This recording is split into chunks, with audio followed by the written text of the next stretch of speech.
Hello, my name is Tabs and welcome to episode 81 of the Grove podcast. Now, I hope you're all doing very well and I hope that your week has gone well despite the Arsenal. But saying that, I hope you've all recovered from celebrating the fact that Arsenal now can no longer be mathematically relegated. So that's some good news to have this week. And with that, we are now going to be next season starting our 100th successive season in the top flight of English football, which no one else can say. Now, we won't get into why we got there in the first place, but there's a lot to be celebrated there indeed. So anyway, before we get on with the show, joining me today to talk about the 0-0 draw with Forest and other Arsenal stuff is Jamie. How are you doing and how did you mark the occasion? I'm doing all right and I definitely didn't have any occasion to mark. No, totally. I don't think many people know it, but anyway, there we go. And making a very welcome return to the pod is Ian of Ask Cannon Picks fame. So Ian, welcome back, and have you booked your flights and hotel for the safe from relegation parade? Thanks very much, Tabs. Yeah, it's great to be back and it's great to meet Jamie as well. I actually just woke up about 10 minutes ago from the game. So I haven't had time to book my flights. So, but yeah, I will book the flights for safe from relegation. But I tell you, 100 years in the top flight, that's a great achievement, isn't it, for next season? It is indeed. And I'm sure we will merch the hell out of it. Do you think? 100 everywhere. It will be just there. Yeah, with an asterisk next to it. But for the historians out there.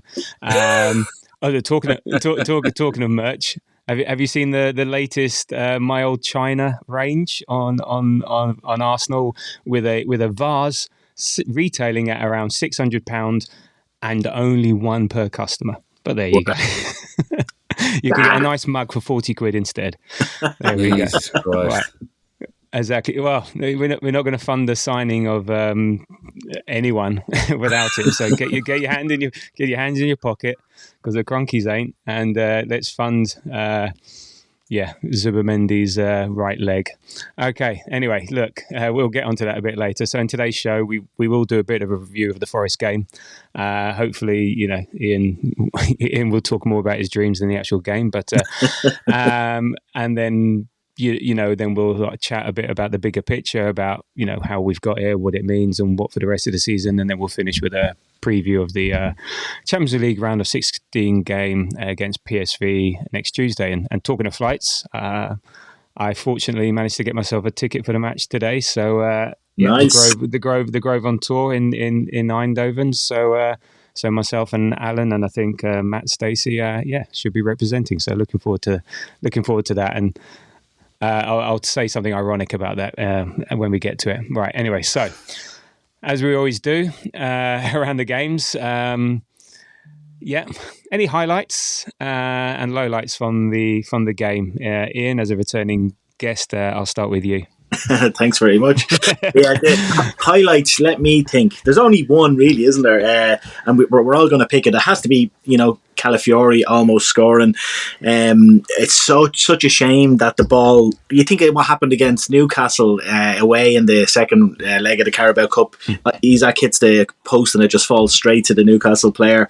With us, it just went straight back into the goalkeeper's arms. But yeah, Calafiori's kind of turn and shot was my highlight.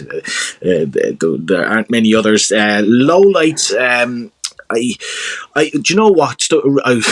Declan Rice running with the ball and just running it out of play just summed up our last 3 or 4 weeks. It was because there was nobody to pass it to, and he just ran, and you're thinking, right, just lay it off, and then he just ran it out of play. And we know Declan Rice is a much better player than that, but it just kind of summed up our situation, and that was my low light. Yeah, that was just bizarre. It was weird. It was very, very weird. And yeah, God, slim pickings when hitting the post by a shot from our left back is our highlight. So, yes. Jamie, the next hospital pass comes to you. Any highlights you can find? Any muster? You don't have to. And I've got a highlight. I lost connectivity for 10 minutes and couldn't watch any. That was quite nice, to be honest. I was during that time. I was imagining all the goals that we were scoring. And then low light was probably when connection was restored. And, low light for me as well was just also the point in time we had multiple left backs on the pitch, none of which improved our standard of play, and just felt really desperate when you're seeing KT and Zinchenko both on the pitch at the same time, when you just didn't think you were going to see either of those again at one point in this season. I think that really is the depths of despair, really, and mainly when you look into them not as we've brought on KT and Zinni and a load of people to try and shore up a dodgy 1-0 away win or something, but rather in search of a goal. I mean, yeah. We do like a redemption story. Yeah, we do like a redemption story. So who thought? Yeah, everyone loves KT. Well, now you've got him. Okay, now I guess the circumstances should be better, but there we are. I a couple of highlights for me. I think the away fans were tremendous. They were very, very noisy. I think we quietened down the Forest crowd, which I've heard people say that it's like one of the loudest away games that they've been to. So we managed to shut them up, and the away fans were loud and clear. Another clean sheet. We can't knock the fact that we went away to a team third in the league who put 7 past Brighton, who've been scoring and are very dangerous, and we got a clean sheet. And with that Saliba intervention, the crossfield pass over to Wood, and he tried to stop it, and then actually it fell nicely into Wood's feet, and he did really well to control it. And then Saliba comes in and says, "No, you won't." So again, slim pickings, small things, but I think we can take a lot from the clean sheet and the away fans. In terms of low light, and this will sort of start a bit of a discussion, is the lack of goals. Now, it's sort of odd to call it a low light because I really wasn't expecting anything. So it sort of met my expectations. But it just sums up at the moment where we are, and how easy it is for the opposition to set up against us and defend and nullify us, and there's no fear of our attacking threat. And Nuno Espirito Santo admitted that at the end in his post-match interview. He said, Arsenal don't have a striker. Oh, well, no shit. Marino playing in that position, there's no need for an extra body because they normally play 3 at the back against the bigger teams. So they overloaded the midfield, and they were able to double up on them Nwaneri and Odegaard, and just too easy to play against from an attacking perspective. So let's see what we can do in the future. But so we had the lineup: Raya, Timber, Gabriel, Saliba, Calafiori, Rice, Jorginho, Partey, Nwaneri, Marino, Trossard. Jamie, could we have done anything different? No, not really. Is it what you expected? What are you going to do? We've had this conversation for about 3 weeks now. What else are you going to pick the majority of the time, really, to be completely honest? It's you're patching together a bunch of players that ultimately don't complement each other in certain regards, and I don't think he had that many options, to be honest. I mean, the only option that is available to him otherwise at the moment is trying to dig somebody out of the youths. But I really don't think Kyan Edwards and OD, keep going to say ODB, but it's not ODB. Are really going to help. Butler, OD, yeah. No real thoughts, to be honest. He's stuck with it. But so Ian, but do you think? I mean, he's stuck with it because he's wedded to the 4-3-3 formation. Do you think he could change the formation, do something different tactically? He didn't have a huge amount of time to prepare for the game, but are you thinking maybe I'm going to keep trying this until it clicks, or should he try something different tactically? Yeah, he could have, but we know Arteta's a stickler for the system that he plays. It's unlikely for him to change it. Like, I think a few more injuries, and he'd be forced into doing something like that. But he probably feels like that he had enough quality on the pitch. Obviously not up top because we're missing so many players, but he obviously thought he had enough quality to go again with the same lineup, apart from MLS because he was suspended, obviously.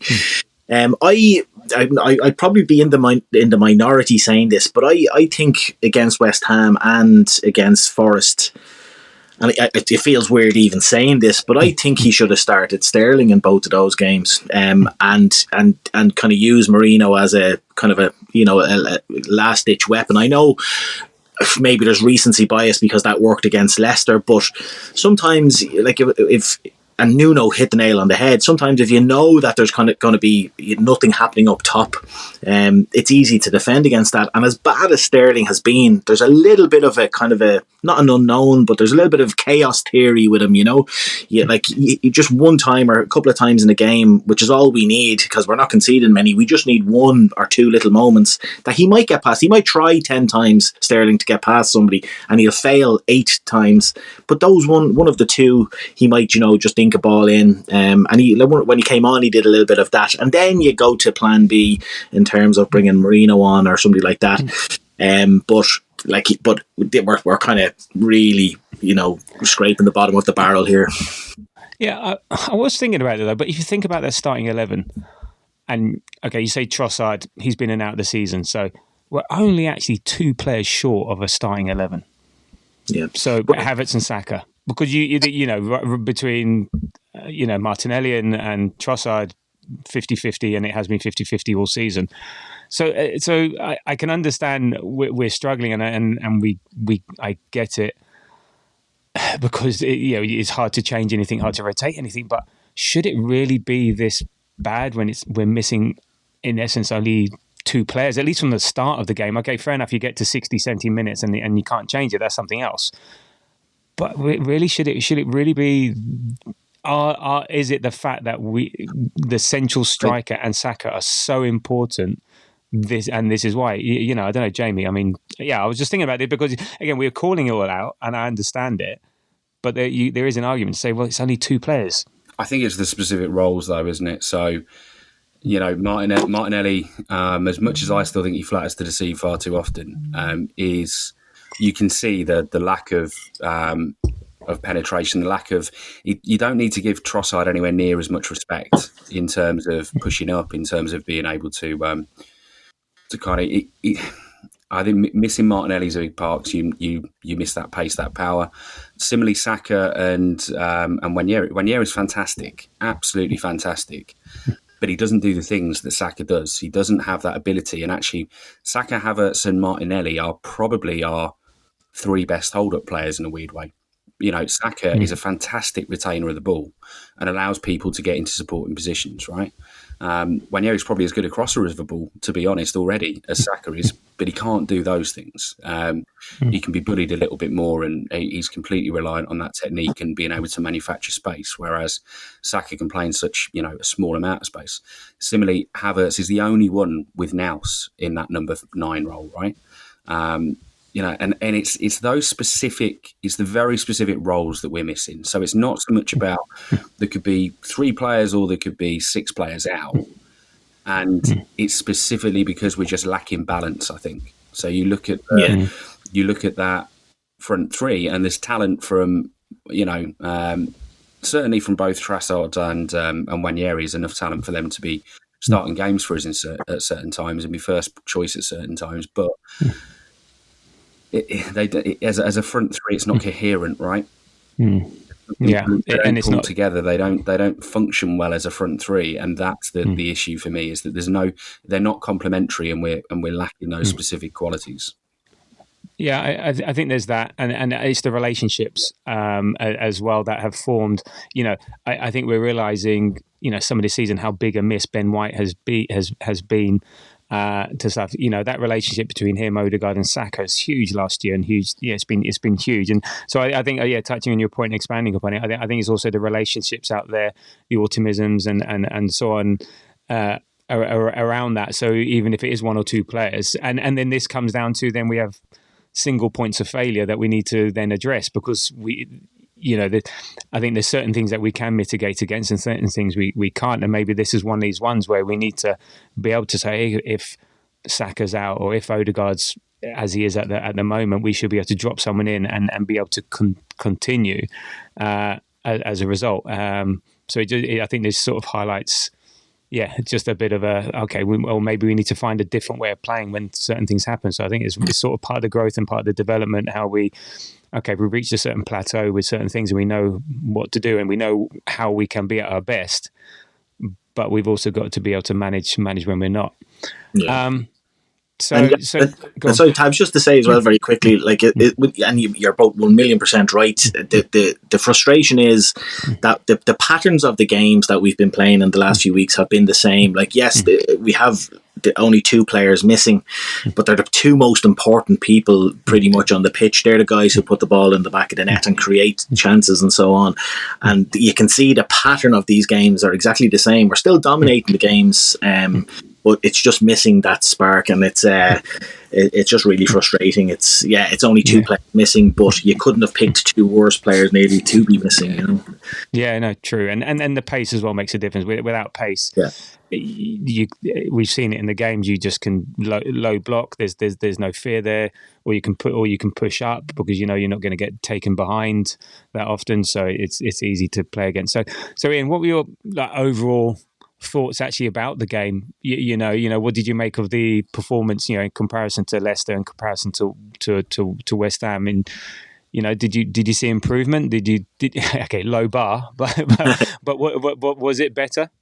Yeah, I thought it was a lot better. I was really kind of enthused by the start of the game, especially, and remembering that Nottingham Forest at home are a very, very tough team. Nottingham Forest anywhere are a very tough team. Liverpool drew there a few weeks ago, and probably deserved to lose that game. And I thought from the start of the game to the end, pretty much we dominated everything. And but the age-old recent problem is we just couldn't put the ball in the back of the net. So, like, it's just clear anybody can see, the whole world can see what our problem is at the moment. But in general, in that game, I liked what we did, except putting the ball in the back of the net. Yeah, but to be honest, we didn't actually create a huge amount though. I think we had one shot on target, two big chances, only 13 shots.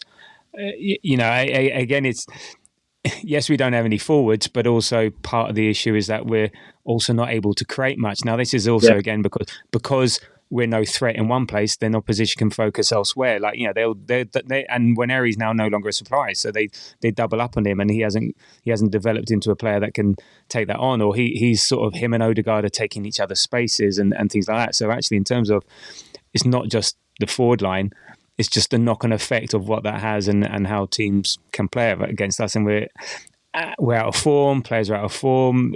There's a whole heap of things which just means we're struggling to take that thing. And we were starting to shoot a bit more, which was good. I mean, it wasn't great on target or anything like that, but at least we're going to have to do that, because if we can't do our usual of getting around and behind the block or beating that, we're going to have to start taking shots and see what happens. I mean, Jamie, could you take this in isolation as being a decent point?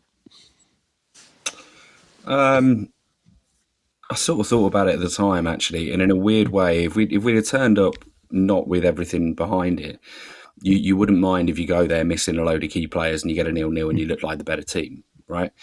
Well, I mean, better team's really marginal here, isn't it? It's not better team. You just you looked fairly in control, and you didn't panic at any point that Forest were going to score. So, in isolation, that's not a terrible thing, but. Yeah, I just find it so hard to ignore the other context. It is unfortunately symptomatic of where we are at the moment, and disappointing. And so, yeah, it's kind of hard to kind of get any massive positives out of it. But I agree. Weirdly, there's not massive negatives. The negatives are a storyline that's been there for weeks now, rather than anything that's specific about this game. Yeah, I mean, my head was saying, look, in isolation, a draw against a third-place team with a decent home record, you know, without conceding, and they can be dangerous. And given everything that we're under, I think, as Ian said, Liverpool drew there. I think my head says that's a decent point. 0-0, 1 point, take it, move on. That's 4 points against Forest over the season. That's okay, you know. But I think, like you, Jamie, my heart is still frustrated at the lack of goals and the fact that I'm not expecting much, and so therefore I'm trying to find, you know, I say the slim pickings to get the positives. But it was an improved performance. There was more intensity, more lively. It was chalk and cheese compared to West Ham, more purpose. it said we were the dominant team. We were trying to move the ball quicker, and we limited them to very little. And it seems like their only threat was sort of going long down the flanks or trying to, they break quickly. They break very quickly, but we seem to nullify that. I mean, Ian, how scared with you? How scared with you of another red card when Calafiori got yellow carded in the 4th minute? Yeah, and then nearly giving away a penalty. I know. I tweeted or posted at the time saying I was really annoyed with that yellow card from Calafiori. Like, I know you can argue that, right? Okay, the referee could be a little bit more lenient, but for me, in the moment, I thought it was a clear yellow card. If it happens later on in the game, it's a clear yellow card. And I just thought, oh, Ricky, man, we can't go through this again. Like, it would have been a disaster. And I was fully convinced that he was going to get a second yellow card. But to be fair, he did well for the rest of the first half. It was, as you say about the penalty, it could have been worse, but it was never a penalty. And I think Mikel did the right thing in yanking him off at halftime. That did not sound right. I know, but was he substituted or? I think that's why he didn't come back out. It doesn't sound like it was a happy finish though for Calafiori, but that's why he didn't come back out. He fell asleep in the corner. No, but I know what you mean. I mean, you could not. I loved Calafiori during the first half. You could not miss him. He was just, also he's on the left-hand side, so the camera side, and he was often free in the box. He had that shot. He was the extra attacker. And actually, what was really good in terms of what he did, he nullified, how was it, Hudson? I forgot how to say his name now. Callum Hudson-Odoi. Callum Hudson-Odoi, yeah, that's it. He nullified him because actually he made him defend, so he couldn't go further up the field because then Calafiori would have been the free man. So actually, this was a thing of attack being the best form of defence. So you're not going to turn me over on the halfway line because I'm actually in your penalty area and you need to mark me. I liked his chaotic threat and he's always a presence, and that was a lovely turn and shot. And I thought it was in. I was like cheering, And yeah, you're right. How's your luck? How's your luck? But how do you think it affected us then when Tierney came on then, Jamie? Do you think it made a difference? Well, it's a couple of player who've been looking impressive and brought on a player who's barely played. Like, what are you going to do? Yeah. I have sympathy with KT there. I'm not going to slag him off because ultimately he's barely been playing. He isn't really, he isn't match sharp. What do you expect? So we saw pretty much what you would expect, which was that he was reasonably okay. He is a good footballer, but he didn't look sharp. He looked like a player who'd be playing themselves back into fitness, and that's not what we needed at the time. So ultimately, it wasn't very satisfactory. But yeah, I haven't really much more to say than that. Really, I wouldn't expect any more of him, and I can't really criticise him. Oh no, I wouldn't criticise him. I think just the way he plays, I think it enabled Forest to push up further. So the fact that Calafiori wasn't there, so Tierney's not going to do what Calafiori does and sitting around the left-hand corner of the penalty area or being around there. So it basically meant they were 30 yards, 40 yards, maybe more forward and able to break out more. And I think they were doing that more in the second half than the first half. But that's not a reflection on Tierney. That's who he is. It's more a reflection of the style of play. I think other than that, I think the ref annoyed me a bit. I think he was guessing a lot of the time with some of the free kicks and especially I saw this joke online is that every time someone shouted timber, a Forest player fell over in the box, and it was sort of and it was he was guessing on the free kicks, and it was come on, man, and they were doing what Porto did to us last year in the Champions League. It was just sort of that's how you nullify these free kicks, because the forwards, the benefit of the doubt always goes with the defender. But anytime our player went down, didn't give a free kick. So just a small point that just annoyed me a bit. That's just to add on top of everything. So look, there weren't many highlights. There was the almost penalty. That wasn't the Calafiori shot. Then there was a bit in the second half. Woods made a good shot from Raya. Saliba made that intervention. there was the offside. Thank God Odegaard didn't score, because I don't think we could have taken it from the Zinchenko offside. Not much else. I don't think there's really much else to pick out from the game. I don't know. Do you guys have anything to pick out? Anything worth mentioning? Anything, comments? Any players worth mentioning from the game?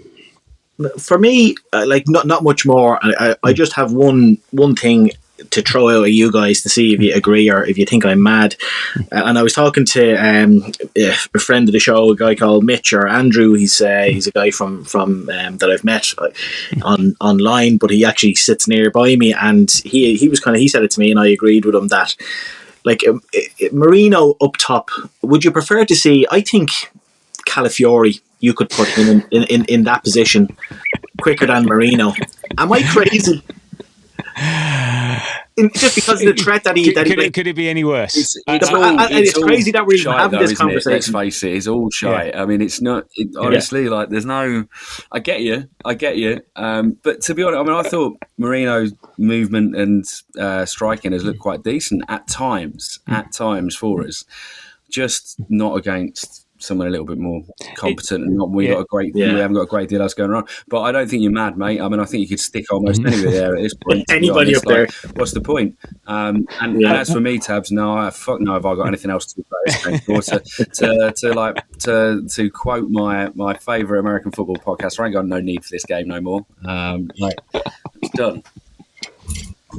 Indeed, it's done, and 0-0 that we're happily forgetting. But no, I think to your point though, Ian, it's not who you have up front at the moment. We can't even give them opportunities to score. So but you do feel that Calafiori would make something happen. So he gets the ball somewhere, and he would just make something happen more than Marino would. Yeah, so, that's what I mean. Yeah, you're talking about a league where Evan Ferguson's not scoring goals at the moment, and players with actual some kind of striking instinct and that are also a little bit chaotic and big and handy and stuff ain't scoring goals because their team aren't providing the platform. And I just think that's where we are. Like it's not. It's probably more about the player up front is ultimately a part of that platform.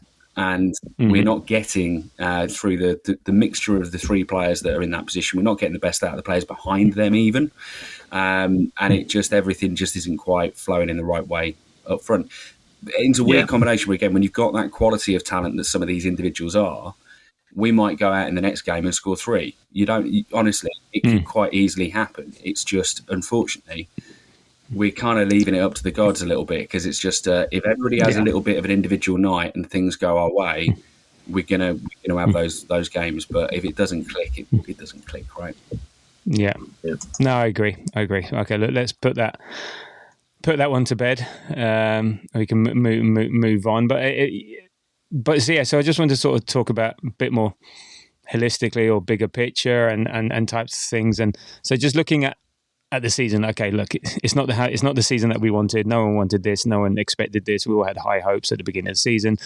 Even with whatever we did over the summer, I think we, all things being equal, it could have been a good season. It's not beyond the realm of imagination that Sterling delivered a half decent season. He scored 8 goals last year and had 5 assists. So why couldn't he continue that? Our best 11 is still, I think, one of the best teams in the country, if not the best team in the country when we're performing. So there we go. But as we've been saying a lot, progress is not always linear.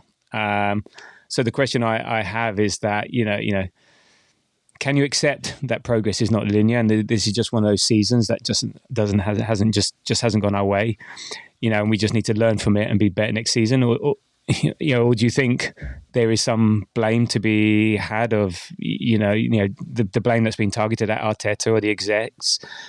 Is the project failing, or are we just facing a difficult moment? Ian? I think Liverpool over the last few years have proven that progress isn't linear. A lot of people think that Liverpool have finished, second, like we are shaping up. But Liverpool over the last few years have, like, if you take last 5 or 6 years, yes, they've won it once and they finished second a couple of times, but they also finished 5th and they finished 3rd as well. And so things just can't keep going in that line, as you say, the linear line. And it's not possible all the time. So sometimes you do have an off season. We know clearly the reasons why we're having our off season. Like a little fact I was looking up before I came on, right? So Liverpool season when they finished fifth. Right, they finished behind Newcastle and Man United. Man United third, Newcastle fourth, Liverpool fifth. They got 67 points, and I was looking up their injury record for that. And again, look, as we said, injuries are not excuses; they're just facts. During that season, when Liverpool dropped to fifth, they had their players in total missed 162 matches between them. Arsenal this season, and I factored in, because we know, say, Havertz and Jesus are both out for the season, and the likes of Martinelli and Saka are going to miss a few games. But when you add all that up, by the end of the season, and this isn't including any potential other injuries, I can't believe I've just spoken that into existence. But guess how many, if we don't get any other injuries, guess how many games our players will have missed this season. So Liverpool missed 162 that season and finished fifth. How many will Arsenal players miss? It'll be a similar amount, I'd imagine. If you take into account all the injuries and the games missed, including the likes of Tommy Asu and stuff. So yeah, it'd be. I have a guess, Jamie. No, I'm not even going to try. Right, 200. 251 games Arsenal players will have missed This one season. This one season. Now, I will put a little caveat because I had to do the research quick. I'm pretty sure the Liverpool games are Premier League only, and I think the 251 Arsenal may include Champions League. But even if you took, say, 30 or 40... The message is we're missing missing a shitload of games. Well, he played 6 minutes, so he was a member of the team this season. So he played 6 minutes. But no, I understand the message is like... You miss a shitload of games, guess what happens? Yep. If your best players miss a shitload of games, guess what happens? Yeah. And look, Jose Mourinho said many years ago when he finished second with Man United that it was the best achievement, one of the best achievements of his career. And I feel like I think this is leading up to does Arteta or the board or anybody deserve blame? And I'm not saying he's squeaky clean in all of this, but I think he's done an incredible job. And there's no guarantee that we'll finish second, but I think he's done an incredible job to keep us as high as we are. Like when you factor all that in that I've just spoken about, I think it's commendable. I think. Yeah, I mean, JB, can you write off this season, accept it as just the way it is, 2 steps forward, 1 step back, and as long as we learn and progress, and the summer goes as we'd like it to be, it's just the way football goes, or do you still share some frustrations around? It could have been different if only. I think you can have bits and bobs of a few of those things. I mean, in general, I pretty much agree. And also, I say this. If we finish top 3, and I think we will, especially if we finish second. But this will be only it'll be the first time since 2005 that we've actually had 3 consecutive seasons finishing in the top 3. That's the kind of the recent context for this. How somebody can't say that there's a measure of success in that, I personally don't understand. And bear in mind as well, the last time before that was in the 30s. Like we've generally finished. Don't get me wrong, that was a period of time where actually it was like 7 years that we finished in the top 3 for. Yeah, prior to that, won 3 championships. That in the 30s. Yeah. Like we football is a sport of competition where everybody is trying to finish as high as they can in that league every single season, and to finish in the second position for 3 years running, to me, has a degree of success to it.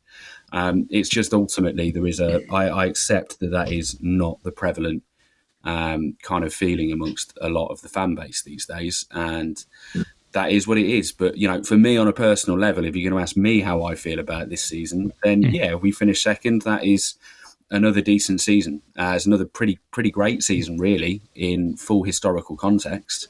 It will go down as one of our 20 greatest top flight finishes. Is where we're probably heading to, of which the other 2 are included within them. That's the full historical context, and I know that I'm a bit weird for the fact that I look at football as like a 150-year period whenever I refer to anything. But I'm a history nerd, and that is how I see it. So I fundamentally have a problem with anybody calling it a failure. I can understand frustration. I can understand where we could have been, because I completely get that. Yeah, we could have had a better season than this. We could have, with a couple of acquisitions, more than likely, been in a place where we were still running Liverpool a lot harder for the league title. But I also think, just from an actual how should the squad reflect on it kind of way, I think they'll be disappointed, because all footballers are when they don't win things. To be frank, they are extreme. They are extremely competitive, because that's what makes them top flight footballers, right? They'll be really gutted to be in this position now, I think, and certainly at the end of the season will be, and will feel that individually they could have done more, regardless of anybody else that should have come in. But I think at the same time, there should be some measure of pride in the fact of, if we manage to finish second, and I still think we're odds on for it, because I don't think the teams below us are pulling up any trees, then ultimately we've done that with a huge amount of adversity this year. There has been, and not just the injuries. We've got to think back to the red cards and suspensions at the start of the season. The way that we fell behind to Liverpool in the first place felt, unfair at the time. And the narrative at the start of the season was how unfair things have been for us, right? And that I think has got to be a huge part of the story of the season for us, is that if we manage to be the runners up again, and unfortunately we've given ground to Liverpool in the year that City have fallen away. Yeah, there's bollocks to that. There'll be disappointment to it. I'm disappointed already a little bit, but overall, I think there's a lot to be quite proud of the team about, and to look forward and to take your cynical hat off for a minute and go, I don't see any reason why we shouldn't be in a place where we go and acquire a couple of those players to push us on further again next season. Well said, Jamie. I align with that, and I'll touch on a couple of things a little bit later. But it's also nice for once, only one person is actually in the media acknowledging this. I think it was Stephen Warnock on Match of the Day. Finally, saying the bit out loud that they're not allowed to say. That Liverpool, if they had the injuries that we had, were missing 4 primary attackers, then they would not be top, not even second. Now calling out the injuries and calling out what's happened is not making excuses. It's just providing some context, and it's a factual thing. Now, where we can look at is how we should have mitigated against that, and what we can do. Now, there's even in all industries, you also always have mitigation, and you always make risk-based analysis and decisions. You not very often do you plan for the doomsday scenario, because it's just not cost effective, and very rarely, and all the rest of it. So and also, if you look at 2 years ago when we lost Saliba and Tomiyasu, when we had the season was so close, and then look what happened. We had to put, Baldylocks in defence, Rob Holding, in defence, and stuff. That no one was there was surprised that all of a sudden our back line was not as strong as it was. So guess what happens when you take forwards out? So look, you're right. There seems to be a lot of negativity out there, a lot of discourse around it, and maybe that's my fault for looking at the socials too much, and maybe I shouldn't be doom scrolling, because I'm more positive and I'm trying to put context on things. But we should be able to constructively criticize it as well. So with that, Ian, where would you, if you were to criticize constructively, that's not easy to say, what would you do? What is it that we maybe should have done differently, to mitigate against this? Is it signings? Is it overplaying? Is it tactics? Don't know. Yeah, it's a mixture of all. Like, if you were to really, you're digging down, because I think we have been very, very unlucky. But you could say that not just in January gone, but maybe last summer, that we weren't active in any way in terms of our forward line. Arteta's only signed 2 forwards really, and that's Jesus and Havertz. And so you could say, like, all clubs but it's even hard to say. I was going to say all clubs should kind of, as best as they can, prepare for these situations when you've got so many injuries. But then where do you stop? Do you have to have 8 forwards? 10 forwards? Like, what do you do? So maybe you could say they could have done, even in January, gotten somebody in. I think the Neto loan. And obviously the Sterling loan, nobody was to predict, as you said earlier, Tad. Like, he had a decent season last season. I was okay with Sterling coming in, but those 2 loans, the domestic loans, stopped us from getting somebody in. But then again, who do you get in? Who can you get in on loan? Evan Ferguson, I don't think has he stepped foot on the pitch for West Ham. Like, he's played a couple of halves, but done very little at the moment. Yeah. So it's not easy to get it right, and like, I'm not saying the club are completely blameless, but it's just hard to prepare. This is as bad as I've seen. This is nearly unprecedented in my time watching Arsenal. I've never seen us have this many attacking players missing all at once, and it's not just 4. It's probably our 4 best. You could argue Jesus and Trossard maybe, but it's our 4 best attackers that are missing as well, and it's just really hard to manage that. Yeah, I mean, it is hard, but that's their job. Yeah,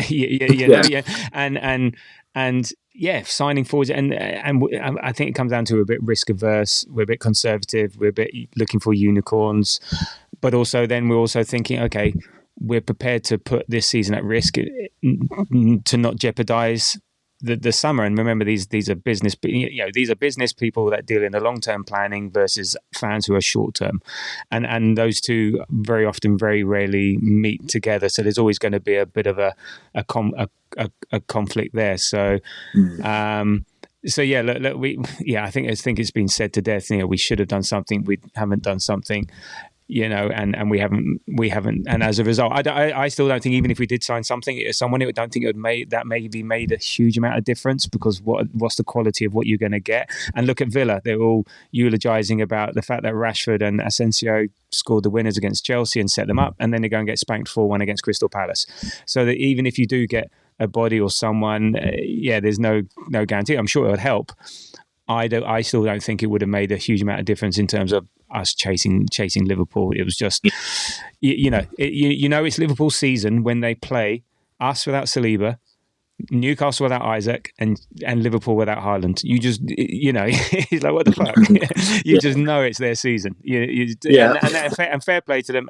They deserve. They don't. I don't mind it, but I do think people are being quite down on this team. Have forgotten how good we are, how good we've been, and also the trajectory on. I think people are a bit worried, and we'll come to that in a minute. But the likes of Odegaard is getting huge amounts of stick. He shouldn't be captain anymore. He's shit. He's rubbish. But he was player of the season for 2 years running. Do you think it's? I know what the answer is, so it's a bit of a sort of just a setup, Jamie. Well, I mean, what are your thoughts on the fact that the likes of Odegaard, is just getting pelters, because he's not doing everything for the team. Players out of form do get pelters at times, don't they? In fairness, but I mean, I think it's somewhat ridiculous, personally. He's the skipper. He's been phenomenal for several years, and ultimately, he's had a bad injury this season for, I think, pretty much the first time in his career. Right? I don't recall him ever having had an injury like this previously, or being aware of any history when he came to us. So he's trying to play himself back into form whilst his best buddies aren't there, all of his people that he normally relies on for relations, and there's no balance in what's in front of him, which he massively relies upon. Like, there is Havertz's cute little runs that he manages to get a nutmeg ball through to, Saka's hold up play and ability to beat a man, and Ben White's supporting runs, all of that stuff's missing for him. And I think, honestly, I think it's slightly ridiculous. Acknowledging that he's not in the best of form, 100%. Don't think he is. But I mean, again, I think also people aren't necessarily seeing that. It's a bit like when you've got a bunch of those guys at United that are a part of a team that's been terminally imbalanced for 3 years, and individual talent and individual input is quite often not the problem. It's the cause of the entire team, right? And I think Odegaard's in a little bit of that spot at the moment. Things aren't really working for him because things aren't really working around him. Yeah, I mean, I still don't think he's fully recovered from the injury. I mean, he's literally played every minute of every game since he came back against Chelsea. And that first game, actually, he looked really good. But I know, again, birth of a new child, don't know what's going on there. Life happens. There's talk about his diet has changed. Apparently he's gone vegan. I don't know, which, again, can impact. And Now, as you come get on, used to it, let's not have a go at the vegans. as you Let's not have start a go the at the journey, vegans, mate. I'm not having a go. I'm not having a go at the Lewis vegans. Hamilton's been doing well, the hasn't he? pitchforks will be out. Yeah, but Lewis he's not Hamilton, kicking a mate. football. Okay, what I think I said the start of the journey to veganism. I'm sure you're not fully loaded, shall we say? Okay, and he's not playing for Barcelona or Mourinho. So there we go. So or Pep. So he hasn't got any extra assistance either. And if you just to say very quickly on that, Tabs, if you were to go back to your question about it, where does any blame lie with the club, and you could say, and you've used the phrase a few times, a single point of failure. You could say that like Arsenal don't have anybody else to play instead of Martin Odegaard. We should have a backup option. Our option was Fabio Vieira. He's out on loan, so I think that's a bit of a it shows up. Look, I'm sure he's trying. As they say, the old adage, form is temporary, class is permanent, and I think that applies to him. But just some players need a bit more assistance than others, and look, we're going to have to rely on him, so we just need to back him. And I just think he's just an easy target because he's the captain and he stands out because he's prominent. He does so much. I'm sure players that hide don't get so much abuse as that. So I mean, with that, so a couple of things looking forward. So Ian, what are your expectations for the rest of the season? What are you hoping for? Where are you going to get the joy? Well, I think we're going to do the Premier League and Champions League double. I think that's clear. Well, I just hope that we kind of. I hope we cling on to second. I think it would be genuinely. I mean it. It'd be a huge achievement if we finish second this season with the way things have panned out. I think it's. I think it's doable. As Jamie said, the teams below us aren't up to a huge amount. Now, Man City are starting to trend a little bit. I have my eye on them, but we're 7 points ahead of them. Hopefully, we can keep them at bay.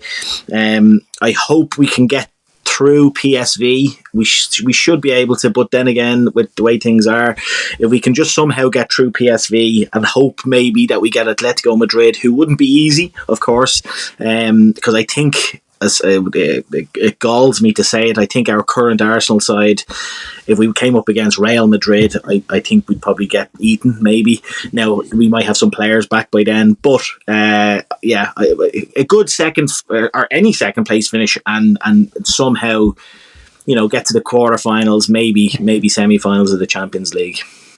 Yeah, no, I agree. And then looking beyond that, Jamie, what is it that we can learn from this year and take into next season? And actually, do you think there'll be any knock-on effect if we finish badly or if we just continue where we are? Any knock-on effect? Contracts, signings, fan disconnect, and things like that. Do you see? And especially if the summer doesn't work out, oh my God, if the summer doesn't work out, everyone is hoping, oh, God help you. But what do you think we can learn? And do you think there'll be any knock-on effects of this season? I mean, I think that we learned that it's very disruptive losing your director of football halfway through the season, that we probably should... That we ultimately, we've talked about this before, we both understood why they didn't go for anybody in January, and then as soon as there was the injuries and you see what's coming afterwards, you go, hindsight was a bad decision, wasn't it? So I think certainly on kind of recruitment, squad management, I think there's probably going to be lessons learnt there. I think otherwise, to be honest, I don't know, how much have we learnt from this season? We've learnt that we've got a really good crop of, we've got a couple of fantastic young players come through. We've got the acquisitions from the summer. I think, one of them looks very promising, but ultimately hasn't really quite bedded in yet in Calafiori. The other one as well, I've seen some positives from Marino, but he hasn't really done what we wanted him to. So maybe they might learn some stuff in terms of the kind of profiles that they're acquiring as well, particularly because Marino was meant to be the plug and play. He should just, come in and do a job right away, and arguably has been the least of those over the last couple of seasons that we've had come in. I think mainly kind of squad management, acquisition, stuff around that. They're definitely going to learn some lessons. In terms of if it could get worse, I mean, it can. I'm choosing to be positive. I spent a little bit of the time there just pulling down a load of data on our league finishes and working out exactly where we'd be. And if we do continue on our current trajectory, this will be the 15th best season in Arsenal's post-war history. Just to confirm, Wow. of which, of the 15 that were better, 6 of them were league-winning seasons. The only 6 league-winning seasons that we've had post-war, which also, informs again the kind of context that I'm like Arsenal win things every 10 to 15, 20 years. But yeah, and I think one thing that definitely I would like to have seen a little bit more of as well is probably, I wonder how they're going to deal with squad management and cup competitions. And I do think that's a valid thing that a lot of people talk about, is that it could have been, I think if we'd finished second and won a cup, my God, that would have felt a hell of a lot better. And I think that's the thing that we normally have in the intervening years as Arsenal fans, right? We've gotten kind of used to that. We are the cup team. We're not the league winning team. We're the cup team. And it's been quite crap that we have yet again disappointed in those cups. And yes, we had a bit of a hard draw again. It wasn't brilliantly timed in terms of when we played the FA Cup and the League Cup, in fairness, when we did go out. But we really did wimp out of the League Cup semi-final.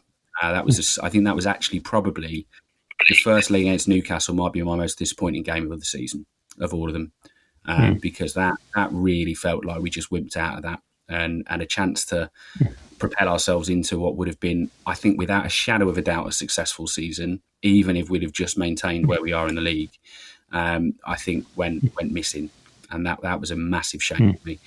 And I think, that's kind of my summation, I guess. And we'll talk way more at length, I'm sure, at the end of the season about these things. But I don't think it's going to change. I think I've almost sort of got to that point now, sort of, unless something goes massively awry. And there are some risks of the season getting worse. I'm not sure there are too many, because I don't think there's a huge pace setting team behind us that's trying to catch us for that second spot anyway.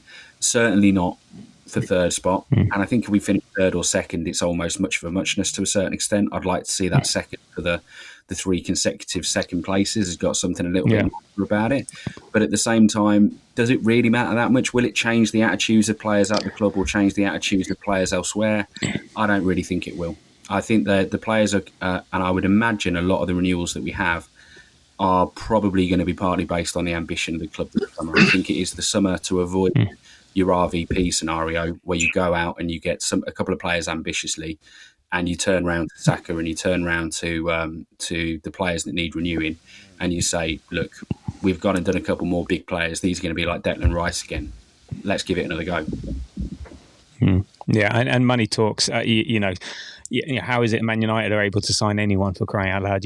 So or Tottenham, money talks in that respect. Like not winning the league probably would have been the one that you can turn around to the renewal and go, regardless of what happens in the summer, we've just won the league, lads. So and maybe another form of silverware would have helped as well. That damage is sort of done. We're not going to win the Champions League, in my opinion, because we aren't going to have enough players fit for when we eventually get Real, if we do get through PSV. So ultimately, that's done and dusted. We're now in a position where you turn around and saying we can make ourselves really push next season, and that's the evidence that people need to give. It will be down to the summer how that goes on the contracts, because you'll be watching, no matter how much you can caveat and context the season, players get itchy, players get antsy and stuff like that. I mean, look, for me, the thing I'd like to learn is a plan B. Figure out a way to score against these low block, mid block teams which have 2 big centre backs, a goalkeeper that can play the ball, teams that can nullify our right hand side and Odegaard, and when we don't score first, we seem that when all those things come together, we really struggle, and I want Arteta to be looking at, okay, how can we change the makeup of the squad that we can do those things, that people that can just take one of those fuck off shots from the edge of the box or whatever, so we can attack more centrally. We're very good at we know how we play. We try and get around the back of the low block and get it into the box, and I think we're one of the top scorers from inside the 6-yard box because of the way we create goals, and then we're one of the worst from anywhere outside of that. So I think and then on top of that, 9 times we've got nil this season, and last year we got nil on 4 or 5 occasions, which cost us cost us the league, cost us massively. So these are the things I would like to see us. How do we figure out? Because I think we've plateaued. We're very samey, very predictable, and we're missing a bit of X factor there. And maybe he's gone too far one way in terms of trying to control the game, trying not to lose out on the break and in the transition and take control and all the rest of it. But with that, he's lost a bit of that spark, a bit of that creativity, and I'd like to see him find that balance for next year, or find those options so we can do that. We can do a plan B, and I think we struggle with that. So and I really want the club to be right about the process and the decisions they've made this winter, because if they haven't, well, maybe they're right as far as they're concerned, but the fans ain't going to be happy. So so there we go. So let's see how it pans out. I go to football to enjoy it. If we win stuff, great. But it's not the reason why I go. I want to, go to meet up with you guys, go to have a drink. I love going to the Emirates, and it'd be great if we were playing brilliantly and winning every year. But for me, there's a bit more to it than just trinkets at the end of a season. So let's hope we can still get some joy and fun out this season. So talking of which, and talking of joy and fun, we have PSV in the Champions League next Tuesday, which is now particularly relevant for me because I managed to bag myself a ticket to the game, and so I'll be there.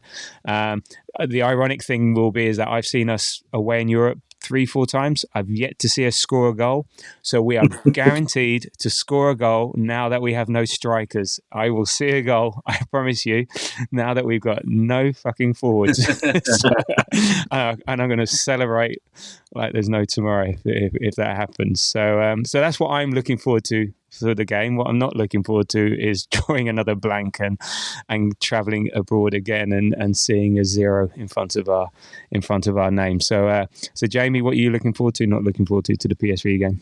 I am looking forward to proving you wrong about your PSV score loads of goals. As far as I'm concerned, PSV score loads of goals because they play in the Eredivisie, and I will remind you of the likes of Mattea Kesman and Luke Nielis and Jan Benigura Hesselink and all the various PSV players. Isn't he in Game of Thrones? Jan Benigura Hesselink, my favourite player name of all time. Fun fact for you, of is actually and in Dutch, which is why it's actually the marriage of two households as opposed to Vennegoor of a place called Hesselink. But anyway, there is a very place good. called There you go. Very got good. obsessed with Jan Vennegoor Hesselink when he was Dutch under-21 Player of the Year about 20 years ago, and loved seeing him play for Celtic. Anyway, aside from all that, long list of players who score goals in Holland that never score goals anywhere else. So I don't fear too much PSV going forward. I don't fear them because also we're just really good in that place. I just bloody well fear us scoring a goal. So it's happening. It's happening. I told you it's happening. So don't worry. And I'm a bit gutted. I'm watching it from home because I was looking at flights today to see whether I could make it there and back without taking a full day off or taking off 2 days. And alas, it's not the case. And the irony for me is that I'm going to be sat in a meeting room called Edam. I'm not joking. We've got Stilton and Edam as our 2 meeting rooms, and I genuinely am going to be in there on the Wednesday. So Fantastic. So Ian, what are you looking forward to? Not looking forward to? I'm looking forward to the guaranteed Kieran Tierney hat trick. It's going to be a thing of beauty. What am I not looking forward to? Just the dread, because kind of our season, apart from finishing second as we were talking about there a few minutes ago, like the dread of the possibility of us just getting knocked out of another competition. I know obviously there's the home leg to go. I just hope that we can put in. We should be able to put in a performance that sees us well in the tie for the home leg. So yeah, I just hope it's not another, bore fest. I really do. I really hope it's not the way the last few games have been. I think that's the thing for me. I just don't really look forward to watching us at the moment because I know it's going to be a tough watch. Yeah. No, it's different being in the stadium and stuff like that. Yeah, watching on TV when nothing's great. it's a hard one. So we'll see. Look, we've All right, actually played Tabs, don't be rubbing it in just because you're I going mean, too late. No. I just meant that generically, a bit like the Forest game. But anyway, so look, head to head, we've played them 4 times over the last couple of years, like twice in 2022 in the Europa League. We won 1-0 at home and lost 2-0 away. And then 23 in the Champions League Group B, we won 4-0 at home and then drew 1-1 away. I think that was both of those second games were dead rubbers at the time. Thoughts and potential lineup? Same old. Partying for Jorginho, MLS for Calafiori, and everyone else the same? Yeah, I think so. I think he settled on that because he thinks that's what's going to work. Keeping Marino up top, I think he will bring MLS back in. Again, I wouldn't be against seeing Sterling start, as crazy as it sounds, but yeah, I think he will go. I think he will go to not the same. I think Partey will come in for Jorginho, who did well, I thought, by the way, against Forest. But yeah, I think you're right. I think that's the way he'll go. And what about Nwaneri? I mean, last couple of games he's been getting cramping up. I think he was cramping up at about 45 minutes against Forest, 60, 70 against West Ham. Are we running it? Are we in danger of running him into the ground, Jamie? I mean, cramp is, he's more of a physical resource in that game, right? He hasn't built his muscles in his legs to be as efficient as they can be, I think, at this stage. It's probably what we're expecting, isn't it? The pace of the game is a great deal more than it is at under 21. And, that is what it is. You see that sometimes with some young kids like him where he's not the biggest, right? Wilshere used to get a load of cramp as well. Obviously also used to have his knees falling off on a regular basis. But, aside from that, hopefully one thing is the case for him and not the other. I'm sure that he's going to be doing the pre-season, right? Your main aim is all about your resilience, etc. But in terms of his role in this game, I'm tempted. I'm kind of surprised we haven't done it yet. Arteta has talked about having Nwaneri as a false 9, hasn't he? And he's still not given it a go yet. And I guess the only reason is that he doesn't actually have anybody to replace him out wide aside from Sterling. And then if you do, exactly, you want to put him on the left, and it's all a bit of a much. Yeah. But yeah, I don't know. Maybe it'll spring a surprise. Again, there's so little to pick from. I don't really see the point. Maybe stick Kai and Edwards up front for this one because it is only a Dutch defence he's going up against. Eredivisie defences do not defend. So, we'll see. Well, let's have a look at them first in the Champions League. So they finished in 14th in the group stages, 1-4, drew 2, lost 2. 4-16 against 12, so they can score. They scored on average 2 a game and let in on average 1.5 per game. They beat Juve in the knockout phase. They beat Liverpool. Okay, granted it was a dead rubber, but they beat them 3-2. They beat Red Star Belgrade away 3-2, but lost to Brest. Beat Shakhtar Donetsk. Beat Girona. Drew against PSG v PSV. I don't know, it's a mouthful. Drew against Sporting and actually lost against Juve in the first round. So, they score goals and let in goals. So in the Eredivisie, they're on averaging 3.09 goals per game and conceding 1.13. So. And their home form, okay, look, they're second in the league behind Ajax and comfortably second. But their recent form, actually, in January, they're like Arsenal. They've drawn 4, lost 1, won 1. But as I say, that's because people aren't getting sent off anymore, though. Have you looked at their results over this season and looked at all the red cards that there's been? Like there was the Liverpool. I didn't do that deep. There was the Shakhtar when they beat them 3-2. Shakhtar got a red. When they beat Girona 4-0, Girona got a red. When they won 6-0 in the league the week prior against Peck, Peck got a red. Who are they playing next week? And Sparta in the previous weeks, they both got reds. Like, they've been playing 10 men half the season, mate. That's the problem. And who are they playing next week? Well, this is honestly, I looked at it and just went, Red card shit, FC. They're good at getting people sent off, aren't they? We are. So I would say, but honestly, I think of those goals that you quote in the Champions League in particular, 10 of them were scored against 10 men. Yeah, It's a serious thing across 3 games. They were playing against 10 men in 3 of those, and at home, I think, in all of them as well. So they have sort of, I get that they're not terrible because they've beaten Liverpool and what have you. But if we go over there and we go and come back with a loss, you've got to look at that as being, again, individual results. That's a poor result. Yeah. No. Look. It just goes. Look, but they've got people that can put the ball in the back of net, but they also concede. So that they're open at both. I think a spread bet though. Get some money on the Reds. Yeah. It seems like their top scorer, Ricardo Pepe, he apparently is out. Well, it says here knee injury doubtful. He didn't play in the last game at the weekend. We'll see if he plays tomorrow. So that's maybe a bonus. So they're playing currently with De Jong up front. Bakayoko, I remember him from the Euros. He's a Belgian winger. He looks lively, but he's a bit like Nico Williams this year. Not really a lot of end product from what I can see, but he's he scored 7 goals, assisted 1, but he's gone cold. And then they've got Perisic, who I don't know what they feed the Croatians, but they just keep going on and on and on and on and on. So they seem to play forever. Oh, I think we've lost Jamie. I'll carry on then.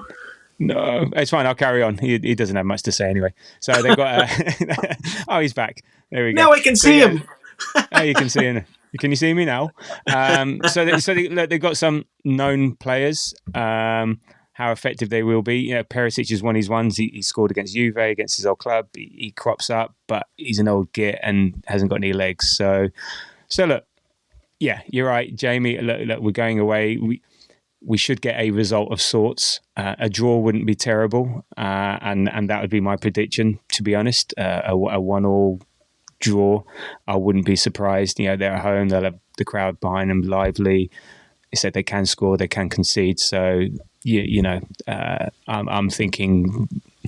No, I'm not going 0-0. 1-0. I said I guarantee the goal. I guarantee a goal. So I'm going 1-0. So, in any thoughts about the game and any predictions? Yeah, well, I've kind of backed myself into a corner with my Kieran Tierney hat-trick prediction, so I'm in trouble here. Minimum of 3. Yeah, but no, I think we'll control the game. It's just whether we can put one in the back of the net and create a chance or two. So I'll go 1-0. I'm going to go 1-0 Arsenal. I think we can just about pip them and then see the job at home a couple of weeks later or a week later. So, yeah, 1-0.